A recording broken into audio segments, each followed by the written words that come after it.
কাটা হাতে সাবান বাজতেই জ্বলে উঠল। মনে হলো কেউ মরিচ গুঁড়ো ঢেলে দিয়েছে কাটা জায়গায়। চোখ বন্ধ করে নিজেকে বোঝালো এটা তার কাজ, পিছিয়ে পড়লে হবে না। কলেজে ভর্তি হয়েছে, এখন অনেক কিছু করা বাকি ওর। চোখ বন্ধ করে সেই ব্যথা সহ্য করে তেজু। চোখে পানি, মুখে তাচ্ছিল্যের হাসি নিয়ে দাঁত খিচে কাজ করে যাচ্ছে। একে একে সব কিছু পরিষ্কার করে তেজু। হাতটা মুখের সামনে এনে দেখে কাটা হাত একবারে ধপধপে ফর্সা হয়ে গেছে, দুদিকে ফাঁক হয়ে আছে। কেমন যেন তাকিয়ে আছে তার দিকে। মুখ মুছে বেরিয়ে এলো কিচেন থেকে। এই নে চাবি, ফ্রিজে ইলিশ মাছ আর ভাত রাখা আছে, খেয়ে নিস। নয়তো পরে বলবি কাজের মেয়ের মতন রাখি, দুমুঠো ভাতও দেয় না। তেজু মনে মনে ধিক্কার জানায় এই মহিলাকে। দুমুঠো ভাত কি এমনি এমনি দিচ্ছে তাকে? খুব করে বলতে ইচ্ছে করলো, কিন্তু বলল না। দেখা যাবে এখন চুলের মুঠি ধরে বের করে দেবে। কিন্তু সে তো এই বাড়ি থেকে যেতে পারবে না। মুখ দিয়ে মাত্র 3টে শব্দ উচ্চারণ করলো, আর কিছু নেই। ওরে আমার নবাব জাদি, কত কিছু লাগে তোর, এই একটা মাছের পিস দিয়েই খাবি। তেজু কিছু বলার আগেই রুহি হেঁটে চলে গেল। পিছনে টলমল চোখে তাকিয়ে রইল তেজু। এখন ভাত কিভাবে খাবে সে? অন্যদিকে সিঁড়ি দিয়ে যেতে যেতে শয়তানি হাসি হাসছে রুহি। সে ভালো করেই জানে তেজু ইলিশ মাছ খেতে পারে না কাঁটার জন্য। তাই তো মাংস সব দুপুরেই খেয়ে যা বাকি ছিল রুবিনাকে দিয়ে দিয়েছে। দুই চোখে সে সহ্য করতে পারে না এই মেয়েকে। চাবি নিয়ে তেজু ফ্রিজ খুলে অবাক হয়ে যায়। ভেবেছিল সাদা ভাত পেঁয়াজ মরিচ দিয়ে খেয়ে নেবে, কিন্তু এখন দেখে কেউ যত্ন করে মাছ বেছে বাটিতে রেখে দিয়েছে। ভেবেই নিল রুবিনা আন্টি হয়তো রেখেছে। প্লেটে ভাত নিয়ে মাছ নিয়ে তৃপ্তি করে খেতে লাগলো। সেই অনেক আগে খেয়েছিল মাছ ভাত, তাও বীর ভাইয়ের জন্য খেতে পেরেছে।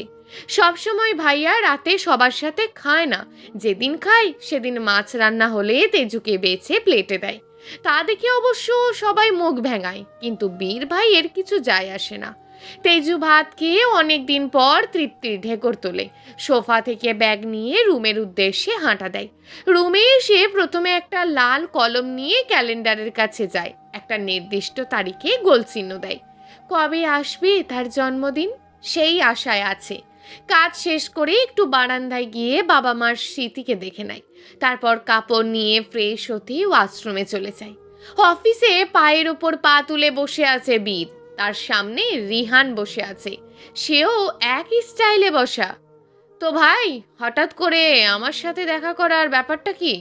রিহান রহস্য ভরা চোখে হাসে, কেমন তুচ্ছ তাচ্ছিল্য করে বলে, আমার সামনে ভালো মানুষের নাটক কম কর, আমি মানুষটা নিজেও ভালো না। বীর ঠোঁট চেপে হাসে, উদ্ভট ভঙ্গিতে গলাটা নেড়ে বলে, উফ, আমার ভাই তো দেখি এইটুকু সময়ের মাঝেই আমার সব খোঁজ নিয়ে এনেছে। তো আমার গ্যাংস্টার ভাইটা কেমন আছে? বীর কটাক্ষ করে বলে। নিজের ব্যাপারে এমন কথা শুনে রিহান চমকায় না, সে সত্যকে মেনে নিতে জানে। হঠাৎ বীরের দিকে এগিয়ে ফিসফিস করে বলে ওঠে, অতি ভক্তি চোরের লক্ষণ। তোর ব্যাপারে আজ না, সেই 5 বছর আগে থেকেই জানি আমার গোপন শত্রু। নিজের মূল্যবান সম্পদ এমনি এমনি কারোর হাতে তুলে দিয়ে যাই না আমি, কারণ তো একটা থেকেই যায়, তুই বুঝবি না সেটা। তোকে এতটুকু বলার ছিল। ধন্যবাদ আমার সম্পত্তিকে বাইরের কুনজর থেকে রক্ষা করার জন্য। লাস্ট আর একটা টিপস দিচ্ছি, ভালো হয়ে যা, নয়তো আমার বন্দুকের গুলি তোর বুকে সুন্দর আপ্যায়ন করে যেতে সময় লাগবে না। রিহানের প্রথম কথাগুলো বীর বুঝতে পারে না, ভুরু কুচকে তাকিয়ে থাকে তার দিকে। শেষের কথাটা তার কাছে জোকসের মতন লাগে। গা দুলিয়ে হেসে বলে, থ্রেট দিচ্ছিস? মৃত্যুর ভয় আমার কখনোই ছিল না, তাই এসব আমাকে বলে লাভ নেই। নাকি তুই ভয় পাচ্ছিস নিজের মূল্যবান সম্পত্তি হারিয়ে ফেলার ভয়? রেগে যায় রিহান। সেকেন্ডের মাঝে বীরের কলার ধরে ঝাঁকিয়ে তোলে। সম্পত্তি আমার নামে অনেক আগেই কাগজে কলমে হয়ে গেছে, অন্য কারোর হওয়ার সম্ভাবনা 1%ও নেই। তাই বলছি, ভুলে যা তার কথা। দূরে থাকতেই তাকে আমি তোর কাছে যেতে দিইনি, কাছে এসে দেব ভাবলি কি করে? দিনে জেগে স্বপ্ন দেখা বন্ধ কর। রিহানের গম্ভীর বরফের মতন ঠান্ডা কণ্ঠে শব্দ ঝরে পড়ল। শান্ত মাথায় দুই ভাই একজন আর একজনকে হুমকি দিয়ে যাচ্ছে। বীর কলার ছাড়িয়ে নেয়। তাকে আমার করেই ছাড়বো। একটা কথা কি জানিস, তোর প্রতি ওর কোনো ফিলিংসই নেই, তোর কোনো রকম স্মৃতি নেই, যা আছে সব বিষাক্ত স্মৃতি। এগুলো ভেবেই তোকে ঘৃণা করে যায়, ভালোবাসা যায় না। সেই দিন শেষে আমাকেই ভালোবাসবে, আমারই হবে সে।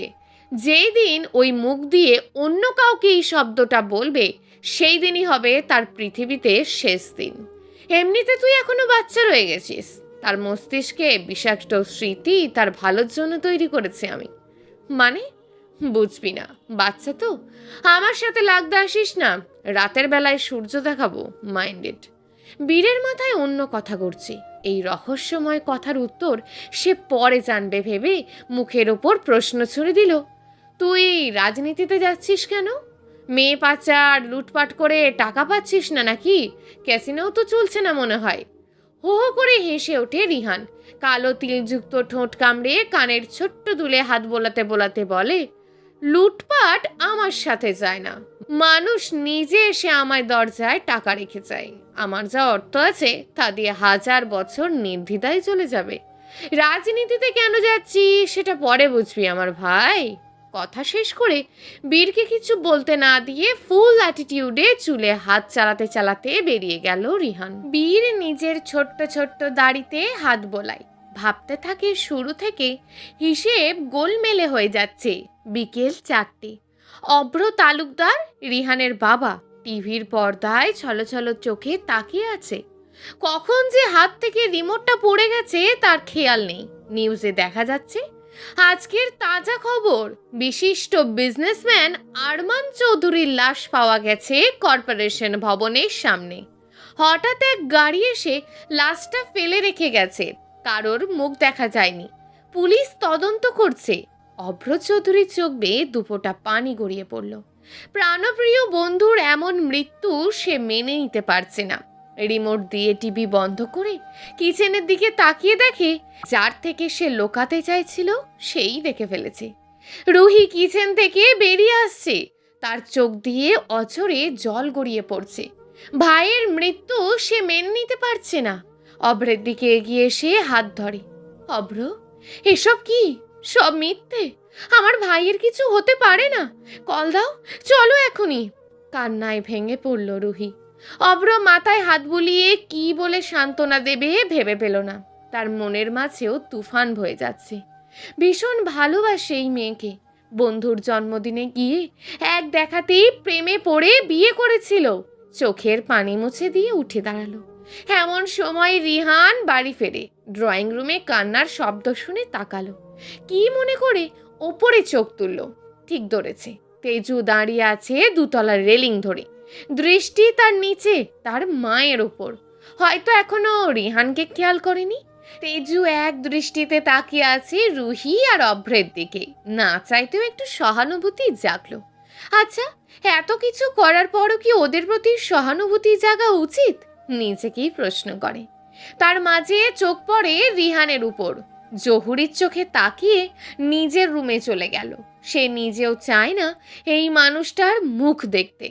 না চাইতো কেন জানি বারবার সামনে চলে আসে। তার মনের মাঝে অষ্টম ঘৃণার পাত্র এই লোকটা।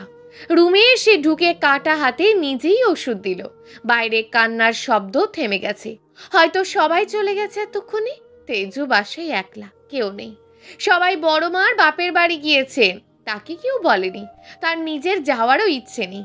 ভালো হয়েছে মরে গিয়েছে, এমন মানুষের বেঁচে থাকার অধিকার নেই। কতবার তেজুকে খারাপভাবে ছুঁতে চেয়েছে, কতবার রুমের মাঝে ঢুকে পড়তো, তার হিসেব নেই। 2 বছর আগের কথা মনে পড়তেই তেজুর চোখ ভিজে ওঠে। 2 বছর আগে তেজু রুমে বসে একদিন চুল আঁচড়াচ্ছে। শরীরের ওড়না বেডে, কোমর সমান কালো লম্বা চুল কাঁচ ছুঁয়ে গেছে। আগায় একটু কুঁকড়ানো আর সবখানে সোজা, একদম মায়ের মতন। এটা ভেবেই তেজু চুলের আলাদা যত্ন নেয়। ঠিক তখনই দরজা খোলার শব্দ হয়। ভেবেছিল দাদু এসেছে, তাই ওড়না নেওয়ার প্রয়োজন বোধ করেনি। সময় কেটে যায় 2-3 মিনিট, তবুও কথা নেই।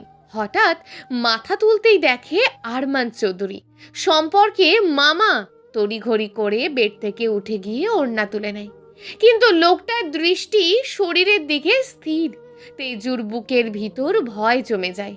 মাথা নিচু করে চুল আঁচড়ানোর ভঙ্গিটা হঠাৎ ভয়ঙ্কর হতে শুরু করে। ছোট থেকেই আদরের নামে শরীরে খারাপ স্পর্শ করছে এই লোকটা। যখন থেকে বুঝতে শিখেছে তখন থেকেই দূরে থাকার চেষ্টা করত। মামুনি, ওড়না নেওয়ার কি দরকার? ওড়না ছাড়া তো আরো সুন্দর লাগছে। আজকাল কেউ ওড়না পরে নাকি? কথাগুলো বলছে আর ধীরে ধীরে এগিয়ে আসছে লোকটা। আসার সময় দরজা ভিতর থেকে বন্ধ করে দিয়েছে। মুখে একটা বিচ্ছিরি হাসি, যেন শয়তানের দাঁত দেখা যাচ্ছে। তেজুর শরীর কাঁপতে থাকে। কাঁপা কণ্ঠে বলে, কেউ না পড়লেও আমি পড়ি। দয়া করে আমার দিকে এগিয়ে আসবেন না, আমার ভয় লাগছে। আরে ভয় লাগবে কেন? এদিকে আসো, তোমাকে একটু আদর করি। আদর শব্দটা যেন কানে গিয়ে বাজতে থাকে তেজুর। বুকের ভিতর আতঙ্ক জমে জমে ভারী হয়ে ওঠে। বাসায় আজ দাদু ছাড়ার কেউ নেই, সবাই অফিসে। বড় মা আর ছোট মা শপিং করতে গেছে। লোকটার কথায় স্পষ্ট আজ তার খারাপ কিছু করবে। তার মানে এই বয়সে তার জীবনে ধর্ষিতার কলঙ্ক লেগে যাবে, তার পবিত্র শরীর কলুষিত হবে। শয়তানি চোখে এগিয়ে আসছে আরমান। তেজু পিছিয়ে যেতে থাকে, কিন্তু দেওয়ালে ঠেকে যায় শরীর। উপায়ন্তর না দেখে ব্যালকনির দিকে ছুটে যায়। আরমানও পিছনে ছুটছে। ভয় আর লজ্জার সঙ্গে মাথায় আসে এক ভয়ঙ্কর সিদ্ধান্ত। ধর্ষিতার ট্যাগ গায়ে লাগার চাইতে মৃত্যুর ট্যাগ লাগা অনেক ভালো। চোখ বন্ধ করে ঝাঁপ দেয় ব্যালকনি থেকে। পিছন থেকে দৃশ্যটা দেখে আরমান থমকে যায়। বিশ্বাস করতে পারে না মেয়েটা সত্যিই লাফ দিয়েছে। নিচে তাকিয়ে দেখে বাগানে রক্তমাখা শরীর পড়ে আছে। ভয়ের ঘাম মুছতে থাকে।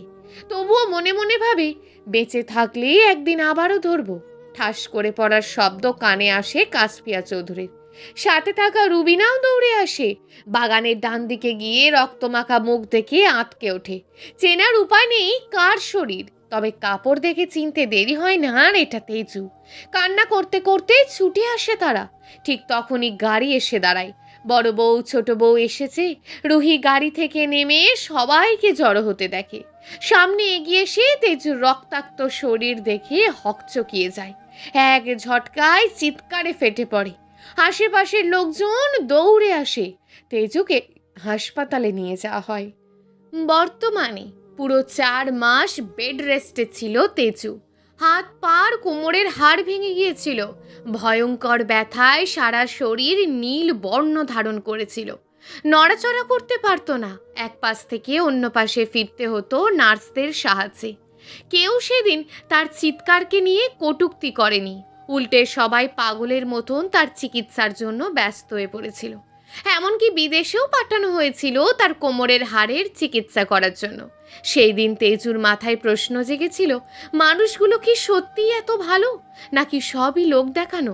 কিন্তু যখন কেবিনের ভিতরেও সবাই তার খেয়াল রাখতো, তখন মনে হয় না এইগুলো অভিনয় ছিল। কারণ কেবিনে বাড়িতে তো তখন বাড়ির লোক থাকতো না। 3 জন নার্স ছিল কেবল তার জন্য। তবুও দিন শেষে খুশি ছিল তেজু নিজের ইজ্জত রক্ষা করতে পেরেছে। আজ সেই লোকটার মৃত্যুতে তেজুর খুশি হওয়ার কথা, কিন্তু সে পারছে না। টিভিতে বলল, এটা খুন। কে মেরেছে, কেন মেরেছে, প্রশ্নটা রয়েই যায়। তবু আজ একটু শান্তিতে ঘুমিয়ে পড়ে তেজু। বাড়িতে কেউ নেই। অন্য কেউ হলে হয়তো ভয় পেত, কিন্তু তেজুর ভয় নেই। কত রাত এভাবে একা থেকেছে তার হিসেব নেই। একসময় কান্না করত, বাবা মাকে ডাকতো, কিন্তু সময়ের সাথে সাথে মানিয়ে নিতে শিখেছে। অন্যদিকে আরমান চৌধুরীর হাতে একটা ঘড়ি পাওয়া গিয়েছে। ঘড়িটা তার মুঠোর ভিতর চেপে ধরা ছিল। অনেক দামি ঘড়ি, দেশে নতুন এসেছে। এখনো মাত্র 2 জন ব্যক্তি ঘড়িটি কিনেছে, বীর তালুকদার, রিহান তালুকদার। এই দুজনই আরমানের আত্মীয়। ইন্সপেক্টর অরণ্য ঘড়িটা হাতে নিয়ে এদিক সেদিক ঘুরিয়ে দেখছে। সামনে বসে আছে বীর, তাকে ডাকা হয়েছে। রিহান তালুকদারকে ফোনে পাওয়া যাচ্ছে না। অরণ্য কটমট করে তাকায়। বীর পা তুলে বসে আছে, যেন নিজের অফিসের কক্ষ এটা। হোয়াট, এইভাবে ভিজে বিড়ালের মতন তাকিয়ে আছো কেন? কি বলবে বলে ফেলো, আমারে তো আজরাইয়ার সময় নেই। অরণ্যর ভিতরে রাগ জমে ওঠে। স্পষ্ট বোঝে এই পরিবারের ছেলেদের কোনো ভয় নেই। তুচ্ছ তাচ্ছিল্যে ভরা দৃষ্টি তার দিকে। মাথা ঠান্ডা রেখে বীরকে প্রশ্ন করে, এটা কি আপনার ঘড়ি? প্লিজ মিস্টার অরণ্য, দূরে গিয়ে কথা বলুন, মুখ থেকে গন্ধ আসছে। মনে হয় কাজের চাপে দাঁত পরিষ্কার করার সময় পান না। অরণ্য থতমত খেয়ে যায়, লজ্জাও পায়, রাগও হয়। ওকে, সোজাসুজি বলুন, এই ঘড়িটা কি আপনার? আজব, আমার ঘড়ি কেন হবে? চোখে দেখেন না, ঘড়ি আমার হাতেই আছে। অরণ্য চমকে যায়, আর চোখে ভালো করে তাকায়। সত্যিই তো, বীরের হাতে একই ঘড়ি। ঠিক আছে, আপনি যেতে পারেন। দুঃখিত আপনার সময় নষ্ট করার জন্য। আপনাদের কাজই তো এটা, সরকারের দালাল কোথাকার। বীর উঠে দাঁড়ায়, ঠোঁটে বাঁকা হাসি ঝুলছে, মেজাজ তার ফুরফুরে। অরণ্য ঘড়িটা পকেট নিয়ে এবার রওনা হয় দ্বিতীয় নাম্বার ব্যক্তির কাছে। চৌধুরী বাড়িতে কান্নার রোল পড়েছে। রুহির সাথে আরমান চৌধুরীর স্ত্রী, দুজনের কান্নার পরিবেশ ভারী। রিহান সোফায় বসে আছে, আশেপাশের কোলাহলে তার কোনো ভাবান্তর নেই। ঠান্ডা নির্লিপ্ত চোখ, যেন মৃত্যু কান্না তার কাছে কোনো ব্যাপারই নয়। মিমি আর ইতা, দুই বোন, চাচার মৃত্যু কান্না ভুলে তাকিয়ে আছে রিহানের দিকে। এই লোকটা তাদের চেয়ে 16 বছরের বড়, এক প্রকার বয়সে দ্বিগুণ তাদের। তবুও কি হ্যান্ডসাম! মাঝে মাঝে ঝাঁকড়া চুলে হাত বোলানোর ভঙ্গি তাদের বুকের ভিতর প্রেমের ঘণ্টা বাজিয়ে দেয়। এমন সময় পুলিশের গাড়ির সাইরেন বাজে। 2 মিনিটের মাঝে ঘরে ঢোকে পুলিশ। অরণ্য সোজা রিহানের সামনে যায়। এবার কোনো হেলাফেলা নয়, রিহানের 2 হাতের দিকে তীক্ষ্ণ চোখে তাকায়। ঘড়ি নেই রিহান তালুকদারের হাতে, থাকবেই বা কিভাবে? ঘড়ি তো ইতিমধ্যে তার কাছে। অরণ্য তীক্ষ্ণ দৃষ্টিতে চারিপাশে তাকায়, আবারও ভালো করে রিহানের হাতের দিকে তাকায়। 2 হাত খালি। আস্তে করে নিজের পকেট থেকে ঘড়িটা বের করে, ঠোঁটে ঝুলছে রহস্যময় হাসি। অনেক দিনের ক্রুদ্ধ এই পরিবারের মানুষগুলোর প্রতি। পাশের সোফায় মুহিতকে বসে থাকতে দেখে ক্রোধের আগুন ঝলসে ওঠে। মনে পড়ে যাচ্ছে একটা চঞ্চল কিশোরীর কথা। রিনরিনে তার হাসির শব্দ কানে বেজে যাচ্ছে। এত কিছুর মাঝেও চোখ জ্বলে ওঠে। পিছন থেকে কারোর গমগমিয়ে হাঁটার শব্দ পেয়ে সবাই পিছনে তাকায়। বীর আসছে, এক হাত পকেটে, অন্য হাত চুলে। ব্লু আইজ ঝলমল করছে, মসৃণ সিল্কি চুল কপালে এসে পড়ছে। জিম করা বডি, হাঁটার মাঝে আভিজাত্যের ছোঁয়া। যেন অন্ধকারে আলোর মতন তার আবির্ভাব। বীর এসে সোজা বসে রিহানের পাশে। একবার তাকায় রিহানের দিকে, রহস্য ভরা এক হাসি ছুড়ে দেয়। এমন পরিস্থিতিতে বীরের এমন কাজে অন্য কেউ হলে বিভ্রান্ত হয়ে যেত, কিন্তু রিহানের মাঝে কোনো হেলদোল নেই। ঠোঁটে ঝুলছে এমন এক হাসি যা গভীরভাবে পর্যবেক্ষণ না করলে বোঝা যায় না। রিহানের দৃষ্টি সোজা অরণ্যের ওপর অপেক্ষা, কখন প্রশ্ন করবে। মিস্টার রিহান তালুকদার, আপনার ঘড়ি কই? হাতে তো দেখছি না। মুখ ফুটে হাসে এবার রিহান, ঠোঁট চুকো করে বীরের দিকে তাকায়। অরণ্যের সাথে বীরও অপেক্ষা করছে রিহানের জবাবের। নেই, রিহানের সোজা সাপটা জবাব। এমন কথায় চারিদিকে কানাঘুষা শুরু হয়। একটু আগে নিউজে দেখিয়েছিল লাশের হাতের মাঝে একটা ঘড়ি পাওয়া গেছে, আর সেই দুটো ঘড়ি এখনো পর্যন্ত 2 জন ব্যক্তি কিনেছে।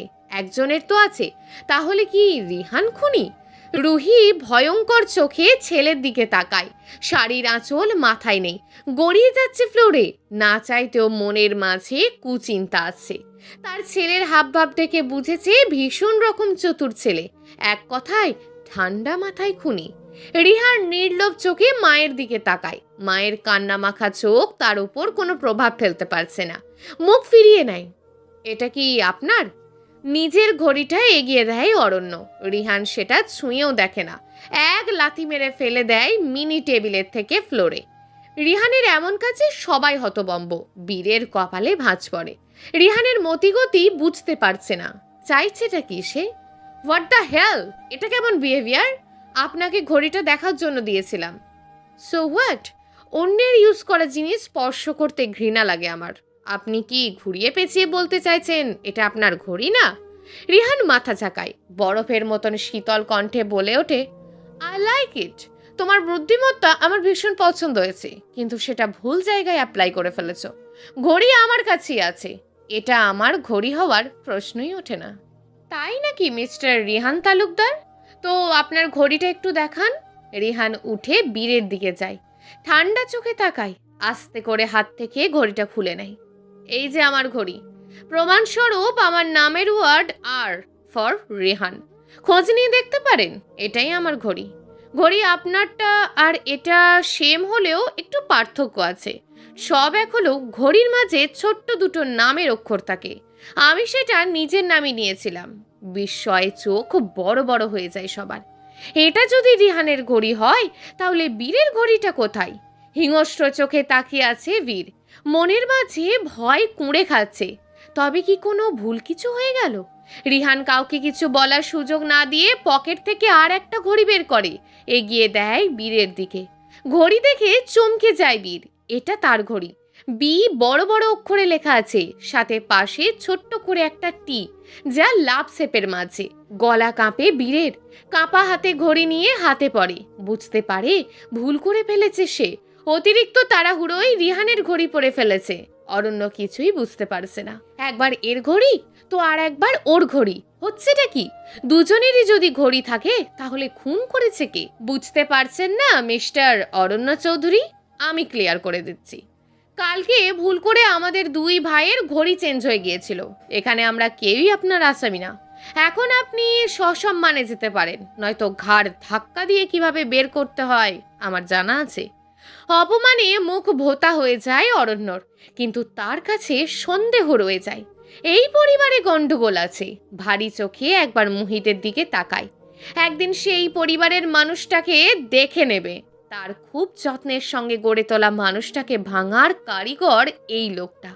যেমন এসেছিল তেমন বেরিয়ে যায়, নতুন প্রমাণ খুঁজতে হবে। তাই ইতিমধ্যে ওপর মহল থেকে চাপ দিচ্ছে। এত বড় একটা ব্যবসায়ী খুন হয়ে গেল, এখনো পর্যন্ত খুনি উদ্ধার করতে পারল না। অরণ্য বেরিয়ে যেতেই রিহান বীরের কানে কানে ফিসফিস করে বলে উঠল, কি ভাই, একটুর জন্য কলিজাটা গলায় এসে গিয়েছিল তাই না? ফ্লাইং ভালো ছিল, কিন্তু প্লেয়ার এই খেলার আগে যে ফাঁকা প্রকট, এত সহজে তাকে হারানো যাবে না। যেখানে ঘড়ি কোম্পানির মালিকটাই আমি, সেখানে 30 মিনিটের মাঝে সেম ঘড়ি ব্যবস্থা করা কোনো ব্যাপারই না। মিনিটের মাঝে সত্যকে মিথ্যে বানাতে আমার দেরি হয় না ভাই। ঘড়িটা আমারই ছিল, এবার যা, কিভাবে প্রমাণ করবি? রিহানের কথায় ক্রোধে ফেটে পড়ে বীর।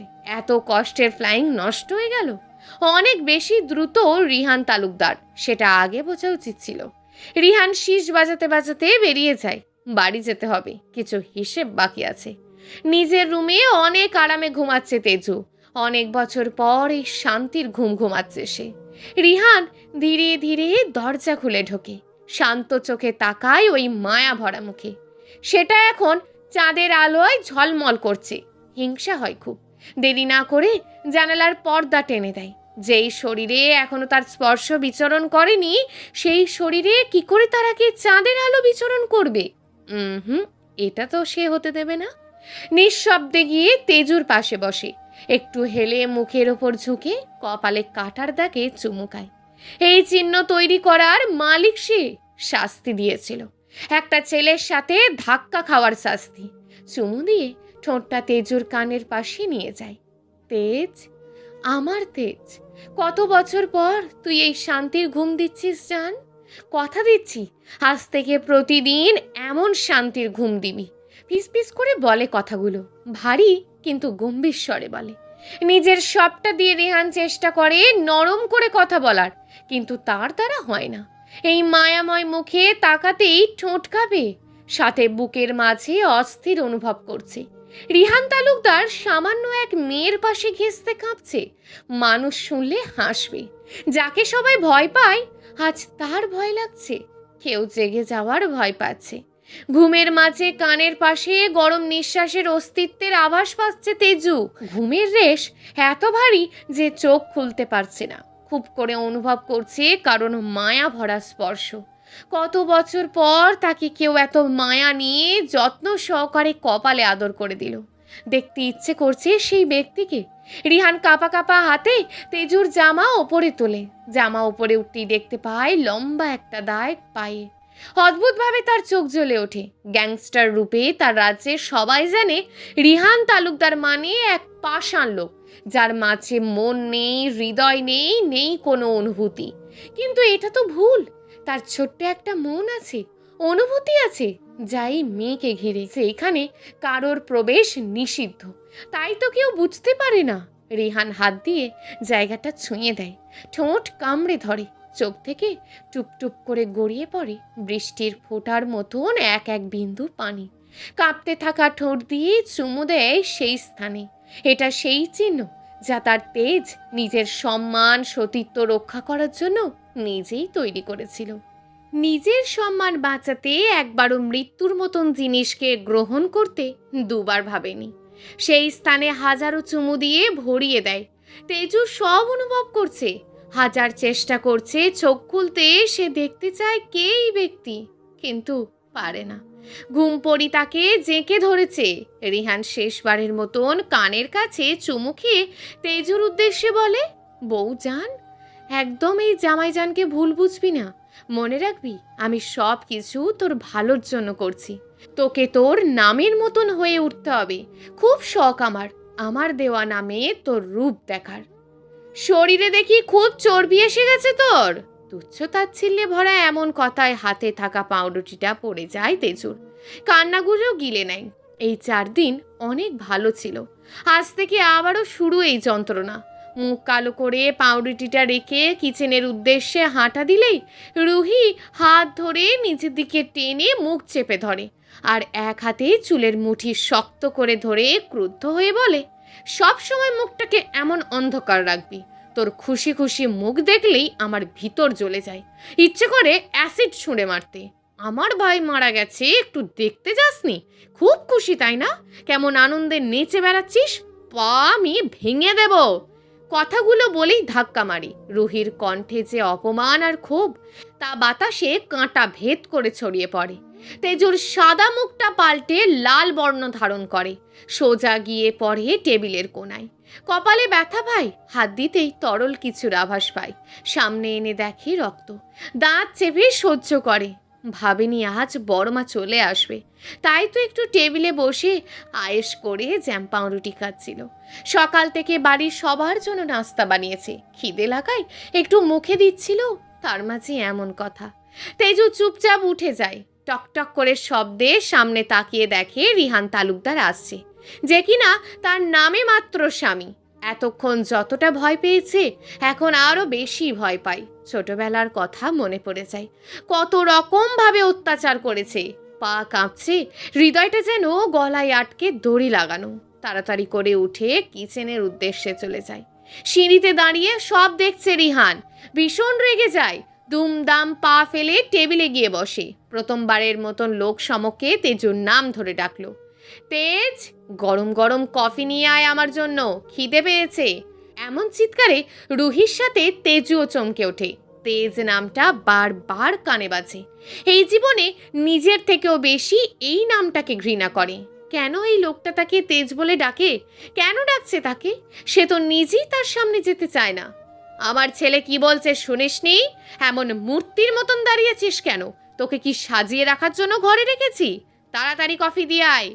দীর্ঘশ্বাস ফেলে তেজু কফি আগে থেকেই বানানো ছিল, একটু গরম করে কাপে ঢেলে নেয়। হাজার ইচ্ছা না থাকা সত্ত্বেও পা বাড়ায়। বীর মোবাইল স্ক্রল করতে করতে সামনে তাকায়। খোলা চুলে এগিয়ে আসছে তেজু। হাতে কফি থাকার কারণে মাথা থেকে পড়ে যাওয়া ওড়নাটা ঠিক করতে পারেনি, সেইভাবেই আসে। নিচের দিকে তাকিয়ে এগিয়ে দেয় কাপটা। মাথা খারাপ হয়ে যায় রিহানের। তার মুখে কি ময়লা লেগে আছে? তাকানো যায় না। কিছু না বলে কাপটা হাতে নিয়ে গরম গরম কফিটা মুখে নেয়। অতিরিক্ত গরম ছিল কফিটা। তেজু চমকে যায়। মানুষটা কি অনুভূতি নেই? এমন গরম কফি কিভাবে মুখে নিল? কিন্তু রিহানের সহনশীলতা নেই। আম্মু, জ্বলে যাচ্ছে যে, মরে যাচ্ছি, পানি পানি, দয়া করে কেউ পানি দাও, ঠান্ডা পানি দাও। তেজু চিৎকার করছে, জ্বলে যাচ্ছে তার বুক। গরম গরম পুরো কফিটা তার দিকে ছুঁড়ে মেরেছে রিহান। বাচ্চাদের মতন ফ্লোরে বসে কান্না করছে, কখনো হাতে ফু দিচ্ছে, কখনো নিচু হয়ে বুকে ফু দিচ্ছে। মনে হচ্ছে কেউ শরীরে অ্যাসিড ঢেলে দিয়েছে। What the hell! এটা কি কফি বানিয়েছিস? এটা শরবত নাকি কফি? বন্ধ কর তোর নাটক। কথা কানে যায় না তেজুর। সে তো নিজের ব্যথা সারাতে ব্যস্ত। মা মা বলে কান্না করছে। লোকটা মিথ্যে বলে তার উপর কফি ছুঁড়ে মারল। কফি তো গরম ছিল। রুহি কিচেন থেকে সব দেখে মুচকি মুচকি হাসছে। তার মধ্যে তেজুর চিৎকারে বীর দূরে আসে রুম থেকে। আস্তে আস্তে দেখতে পাই বীরের চোখের ভিতর ঝরে পড়া উদ্বেগ। পাগলের মতন কান্না করছে তার তেজুরানি। অজান্তে বুক কেঁপে ওঠে। পাশে সে কাপ আর তেজুর শরীরে কফি দেখে সব বুঝে যায়। তাড়াতাড়ি করে তেজুর হাত ধরে ওঠায়। কোলে নেওয়ার সাহস হয় না। হাতটাও লাল হয়ে আছে। সমুদ্রের মতন ডাগর ডাগর চোখ নিয়ে তাকিয়ে আছে তার দিকে। ভাইয়া, পানি দাও না, খুব ব্যথা করছে, জ্বলে যাচ্ছে, একটু শান্তি দাও না আমায়। এমন কথায় চোখ জল জল করে বীরের। হাত ধরে ওপরের রুমে নিয়ে যায়। রুমে ঢুকিয়ে তেজুকে ওয়াশরুমে পাঠিয়ে দেয় ক্ষত স্থানে পানি দেওয়ার জন্য। তেজু ওয়াশরুমে ঢুকেই একটা তাওয়াল নিয়ে ঝর্ণার নিচে দাঁড়িয়ে থাকে। ঠান্ডা পানিতে একটু শান্তি লাগে, তাও ফুপিয়ে কেঁদে যায়। দরজার বাইরে অস্থির হয়ে দাঁড়িয়ে আছে বীর। বাইরে থেকে বীর সব বুঝতে পারে তার তেজুরানি ভালো নেই। নিজের দুই হাত দিয়ে মুখ ঢেকে বাচ্চাদের মতন ফুপিয়ে কেঁদে ওঠে। সে কিভাবে বাঁচাবে তার এই পবিত্র ফুলটাকে? এই ফুল এখানে থাকলে তার সতেজ হারাবে। বারবার হাতের লাল হয়ে যাওয়া অংশটা মনে পড়ে। একসময় রুম থেকে বেরিয়ে দাদুকে ডেকে নিয়ে আসে। 20 মিনিট পর তেজু বেরিয়ে আসে। জ্বালা কিছুটা কমেছে, তাও আছে। বেরিয়ে দেখে দরজার পাশেই দাদু আর ভাইয়া দাঁড়িয়ে আছে। ভালোবাসার মানুষগুলোকে দেখে আহ্লাদি হয়ে ওঠে। ঠোঁট ফুলিয়ে আবারও কেঁদে ওঠে। মানুষ ভালোবাসার মানুষগুলো কাছে একদম বাচ্চা হয়ে যায়। নিজের ইমোশন লুকিয়ে রাখতে পারে না। কাসপিয়া জড়িয়ে ধরে। বীর ওষুধটা দাদুর হাতে দেয়। দাদু, আমি 5 মিনিট পর আসছি, তুমি তেজুরানিকে ওষুধ দিয়ে দাও। বীর বেরিয়ে যায়। কফিটা আপত্তিকর জায়গায় পড়েছি। সে থেকে গিয়ে অস্বস্তিতে ফেলতে চায় না তেজুরানিকে। কাসপিয়া তেজুকে বিছানায় শুয়ে দেয়। হালকা হাতে ফুঁ দিয়ে দেয় যত্ন সহকারে। ওষুধ লাগিয়ে দেয়। ভাগ্য ভালো, ফোসকা পড়েনি। লাল টুকটুকে হয়ে রক্ত ভেসে উঠেছে। 10 মিনিট পর বীর আসে। নক করে রুমে ঢুকিয়ে দেখে দাদুর কোলে ঘুমিয়ে আছে তেজু। শান্তির নিঃশ্বাস ফেলে এগিয়ে যায়। তেজুর পাশে দাদুর হাঁটুতে মাথা দিয়ে শুয়ে পড়ে। নীরব চোখ দিয়ে জল গড়িয়ে পড়ে বীরের। মানুষ বলে ছেলে মানুষ নাকি কাঁদে না, কিন্তু এটা তো ভুল। এই যে বীর 10 বছর ধরে এই একটা মেয়ের জন্য হাজারো চোখে পানি বিসর্জন দিয়েছে। নিজের প্রিয় মানুষকে চোখের সামনে কষ্ট পেতে দেখলে কেমন লাগে একমাত্র সেটা বীর জানে। মাঝে মাঝে নিজেকে শেষ করে দিতে ইচ্ছে করে। কেন পারে না সে সব ঠিক করে দিতে? তেজু ঘুমিয়ে আছে। কাসপিয়া দুজনের মাথায় হাত বুলিয়ে বুলিয়ে আস্তে আস্তে করে বলে ওঠে, খুব ভালোবাসিস তাই না? নিজের থেকেও বেশি। একবার বললে হাসতে হাসতে জানটাই দিয়ে দেব। কথা শেষ করে। এতক্ষণের নীরব কান্নাগুলো শব্দ হয়ে বেরিয়ে আসে। দাদু, তুমি আমাকে বেহায়া ভাবছো তাই না? একটা ছেলে বিবাহিত মেয়ের জন্য কান্না করছে, আমাকে খারাপ মনে করছো। আমার ভালোবাসাকে নিশ্চয়ই খারাপ উপাধি দিচ্ছ। হুম, তোর ভালোবাসা পবিত্র। তোর ভালোবাসা একটু বেশি পবিত্র। একদম স্বচ্ছ জলের মতন, যেখানে কেউ খাদ খুঁজে পাবে না। খারাপের ছিটে ফোটাও নেই। তোর ভালোবাসাকে খারাপ বলার মতন স্পর্ধা আমার এখনো হয়নি দাদু ভাই। খুব আফসোস হয় সেদিন কেন তোর সাথে বিয়েটা হলো না। দাদু, একটা কথা রাখবে, কষ্ট হলেও? বল। প্লিজ তুমি এখানে থাকো। আজকে একটু আমার ভারটা সহ্য করে নাও তেজুরানির সাথে সাথে। আমার ভীষণ লোভ হচ্ছে এইভাবে পাশাপাশি থাকতে। অনেক বছর শান্তিতে ঘুমাইনি, আজকে একটু ওর পাশে ঘুমাই। তোমার বুড়ো বয়সের হাঁটুতে একটু ভর পড়বে, কষ্ট করে একটু সহ্য করে নেবে। নিঃসংকোচ আবদার করে আকুল চোখে তাকিয়ে রইল উত্তরের আশায়। কাসপিয়া মাথা নাড়ায়। ঠিক আছে, আজকে না হয় একটু কষ্ট করলাম। কাসপিয়ার বলতে দেরি, বীরের আবাসে চোখ বন্ধ করতে দেরি হয় না। দুপুর 2টো। বীর তেজু ওঠার আগেই চলে এসেছে। তেজু একটু আগে উঠেছে। রুমে খাবার নিয়ে এসেছে রুবিনা আন্টি। দাদু খাইয়ে দিয়েছে। খাবার দেখে অনেক অবাক হয়েছিল তেজু। তার পছন্দের রোস্ট সাথে ইলিশ মাছ বেছে বাটিতে করে নিয়ে এসেছিল। পছন্দের খাবার হলেও তেজু খেতে পারেনি। শুকনো ভাত খেয়েছে 2 লোকমা। অদ্ভুতভাবে তার খাবারগুলোর প্রতি ঘৃণা লেগে গেছে। খাবার খাওয়া শেষ করে নিচে আসে প্লেট রাখতে। বুড়ো মানুষ বারবার সিঁড়ি বেয়ে ওঠা ঠিক হবে না। রুবিনা আন্টিকে ডাকলে বড়মা শুনলে হয়তো আবারও যা নয় তাই বলবে। তেজ! চমকে যায় তেজু। পিছন ফিরে দেখে রেহান ভাই সোফায় বসে মোবাইল দেখছে। দৃষ্টি তার মোবাইলে স্থির। তাহলে তেজুকে দেখলো কি করে? বুঝতে পারল না তেজু। তেজু তার ডাকটাকে সম্পূর্ণ উপেক্ষা করে। গমগমিয়ে হাঁটা দেয় কিচেনে যাওয়ার উদ্দেশ্যে। আয় শোয়েব তেজ, আর এক পা তোর সামনে এগুলে পা কেটে আমি গেটের বাইরে ঝুলিয়ে রাখবো। আপনা আপনি থেমে যায় তেজুর পা। ঝংকার দিয়ে ওঠে সারা শরীর। এই লোকটাকে সে চেনে, যা বলবে সেটাই করবে। সকালের কথা মনে পড়ে। আরো বেশি ভয় পায় সে। পিছন থেকে সামনে ফিরে হাঁটা দেয় রিহানের কাছে। জি বলুন, খুব নম্রভাবে বলে তেজু, কিন্তু তার নম্র কণ্ঠের বিপরীতে শোনা গেল গম্ভীর, তেজ মিশ্রিত একটি সুর। বস, খাবার নষ্ট করা আমার পছন্দ না, তাই প্লেটের সব খাবার এখন শেষ করবি। খাস তো সেই অন্যের টাকায়, তাই টাকার মূল্য বুঝিস না। তাদের এই খাবার জোগাড় করতে কতটা কষ্ট করতে হয়। শেষ কর সব। এর বিপরীতে একটা কথাও শুনতে চাই না। এত কথা শোনার পর কি কারোর খাবারের মন মানসিকতা থাকবে? চোখ বন্ধ করে সাহস নিয়ে তেজু বলে দেয়, আমার খিদে নেই।